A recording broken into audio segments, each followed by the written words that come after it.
Howdy y'all, it's Brett. Have you ever wanted to read a book? Of course not, that's what the TV is for. I've never been the best reader. I mean, I'll pick up a book and then put it down and never come back to it because I get super busy.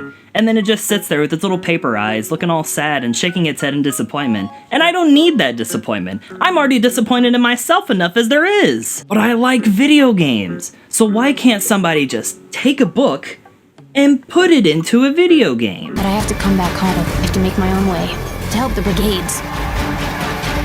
Where am I? Road 13, Road 42, Road 67, Road 96. I'm a sucker for capitalism. Road 96 is an interactive story adventure game developed by DigixArt and released on August 16th, 2021. Now, if the name doesn't ring any bells, I wouldn't stress too much. The company has only created 2 other games as of the release of Road 96 that even I personally didn't know of until digging a little bit more on the internet. They created Lost Harmony, which is a musical runner game made in 2016, and 1111 Memories Retold, another narrative adventure game set during World War I and released in 2018. These games found decent success and pretty good scores across the board, so it's not like they're... With the developers stating that the concept of the game was being based off of Quentin Tarantino's style of filmmaking, and being spearheaded by the creators of Valiant Hearts, this game had quite a lot of hype to live up to in the indie crowd. Bald? Does he look like a bitch? What? Road 96 is an interesting beast, to say the least. The game relies entirely on its story and characters to carry it, rather than the gameplay itself, making it feel more like an interactive short story versus your normal video game. Now, there's nothing really wrong with this, and it opens up a new avenue that a lot of AAA games really have been missing the mark on recently. A lot of games have really hyped the latest new game mechanic never before seen in a video game, or some sexy new graphics that will make you slap your peanut butter and jelly sandwich. This is all well and good, but the problem lies when no one attempts to expand on these ideas. The reason video games as a form of media have progressed so well is because of competition. You can be the first to have an amazing idea for a game, but too many studios get this one idea in their head and shove a game out to the market without thinking about the journey the players are going to go through. Where Road 96 lays its focus is in the story, and everything in the game is not to show some groundbreaking new technology, but to bring the player into their world. The characters, the gameplay choices, the scenery, the music, everything works hand in hand to create an authentic experience for every person that picks it up. In Road 96, you play as an unnamed teenager attempting to run from the current corrupt government and start a new life beyond the border. The only problem being the current president, an amazing Stalin impersonator, Tyrak, has built a giant wall on the border to stop anyone from leaving. Throughout your adventure to Road 96, you're gonna see some hard truths of the world, such as police brutality running rampant on the streets, more fossil fuel stations are being opened up regardless of the effects on the environment, and some of the other runaway teenagers are being taken to mining facilities to never be heard of again. On the opposite side of Tyrak, you have the more liberal candidate Flores running, who is just the complete opposite to Tyrak in every single way. You also have a militia group known as the Black Brigaders, who are working to tear down the government through more physical means, insinuating riots on the street, government conspiracy, vandalism, and much more to get their point across. And there's a lot more history in the game that you'll learn through the 8 episodic run-through. Every episode in the game takes about an hour to run through, so it's broken up to accommodate anyone's schedule. Or be long enough to run through in a day like I did, cause who needs friends when I have Papa Bear, right? Over. Ooh, that's Mama Bear, young blood. We got a CB type thing going on. Each of the 8 episodes are broken up into chapters, where in each one you're going to meet one or a handful of colorful characters, learning a bit more about them and their experiences with society and the current going election. The gameplay is simple. You talk to these NPC characters through dialogue options a la Telltale game fashion. Each dialogue option will actually affect your overall story and what information you get to learn about the character you're speaking to.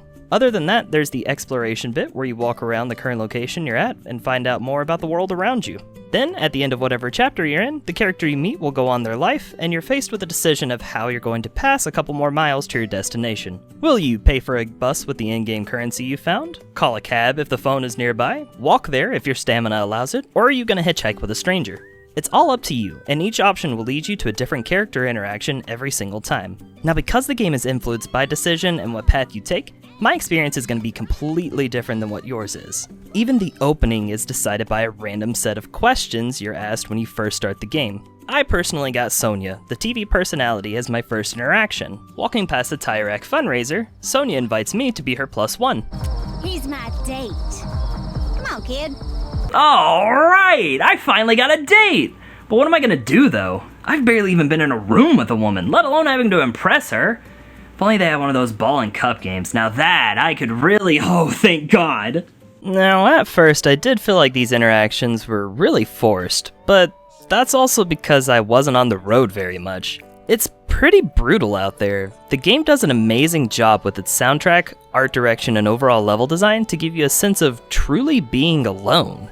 And as a reminder, you are a teenager around the ages of 14 to 17, and the game makes sure to remind you of that every chance that it gets. People are going to look down on you and your opinions. They're going to disregard you, bark orders at you, and in confrontation, they're going to easily overpower you. It's these elements in the story that make every interaction with a character that you care about that much more special. In one of my later episodes, I really felt the impact of the loneliness and the upsetting sequence from my chapter, so I decided to use a payphone to call home. I wanted to give my character a heartwarming moment before we headed out to our destination. The only problem being, when my father answered, he called me a completely different name. I mean, it's not the worst thing that's happened. He emphasizes to not come back, and as you hear police officers grab the phone and slam him down onto the ground, you start to feel that sense of dread seep in. The cops aren't just looking for missing kids, they're hunting them down by any means necessary. Give me that phone! Keep going! Keep going! It was my character's choice to leave home that caused pain for their parents and probably caused them to be arrested. That's a lot for an adult, let alone a kid, to hold on their shoulders. It's these way too real sequences that cause any fun encounters or heartwarming moments to shine that much brighter as you play. I should be recording this. Coupled together with some of the greatest indie composers I have ever heard of, DigixArt really has created some powerful moments. I mean, just go and listen to the OST. This is some peak video game soundtrack, and by the time any of these songs came on, I began to disappear into a completely different world. Overall, Road 96 is a fantastic adventure, filled with wonderful characters and a story that keeps you wanting to play through to the very end. It seeks to challenge very difficult topics in a fun and creative experience, leaving an impact that not many other games in our current age have even come close to scratching. The writing and presence of this game is a breath of fresh air, and I recommend anyone who loves a good story to check this game out. I really enjoyed my time with Road 96. It's got my hopes up for a lot of story-based games in the future, and it's got my eyes more attuned to indie games coming out in the future as well. Now, if you'll excuse me, I may have found the first book-based video game, but what about the first video game-based book? Son of a bitch, I should have bought the patent when I had the chance!